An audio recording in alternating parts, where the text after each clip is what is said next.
கோவை கல்லூரியிலேயே விபரீத முடிவெடுத்து உயிரிழந்த மாணவி. நாங்க பணம் வேணான்னு சொன்னோங்க ஐயா, எங்களை மிரட்டாங்க ஐயா, எங்களை மிரட்டாங்க ஐயா. கல்லூரியை முற்றுகையிட்ட சக மாணவிகள். தன்னுடைய ஒரே மகள் உயிரிழந்ததை பார்த்து கதறி எழுத தாயுடைய இந்த காட்சி காண்போர கண் கலங்க வச்சிருக்கு. என் பொண்ணு மேல என்ன கேஸ் போடுகிறாங்க இல்லையா? கோவை பீளமேடு பக்கத்துல தனியார் மருத்துவக் கல்லூரி மருத்துவமனை ஒண்ணு செயல்பட்டு வருது. இந்த கல்லூரியில பாராமெடிக்கல் டிபார்ட்மெண்ட்ல 300க்கும் மேற்பட்ட மாணவ மாணவிகள் படிச்சுட்டு வராங்க. சிலர் வெளியூர்கள்ல இருந்து வந்து இங்க இருக்கக்கூடிய தங்கும் விடுதியில தங்கி படிச்சுட்டு வராங்க.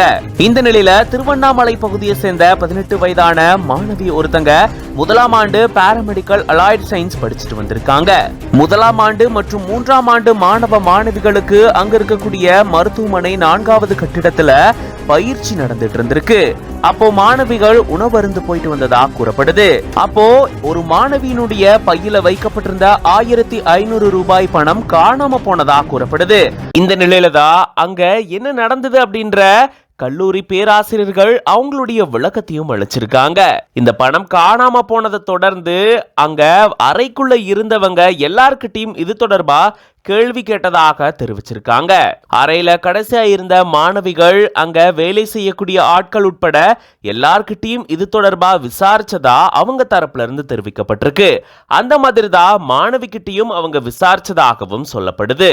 அதை தொடர்ந்து சக மாணவிகள் இப்படி திருட்டு பழி சுமத்தினதால மாணவி இப்படி முடிவெடுத்துட்டாங்க அப்படின்னு சொல்லி கல்லூரி வளாகத்தை முற்றுகையிட்டு போராட்டத்தில் ஈடுபட்டிருந்திருக்காங்க. அதே போல பேராசிரியர்களை வெளியில செல்ல விடாம தடுக்கவும் செஞ்சிருந்திருக்காங்க. இதை தொடர்ந்து உயிரிழந்த மாணவியினுடைய உடலை போலீசார் கைப்பற்றி பிரேத பரிசோதனைக்கு அனுப்பி வச்சிருக்காங்க. உயிரிழந்த தங்களுடைய ஒரே மகளை பார்த்து தாய் கண்ணீர் விட்டு அழுத காட்சி காண்போரையே கண்கலங்க வச்சிருக்கு. இந்த மாணவி தாயுடைய அரவணைப்புல வளர்ந்து வந்திருக்காங்க. இந்த சம்பவம் பெரும் அதிர்ச்சியும் மீளா துயரத்தையும் ஏற்படுத்தியிருக்கு.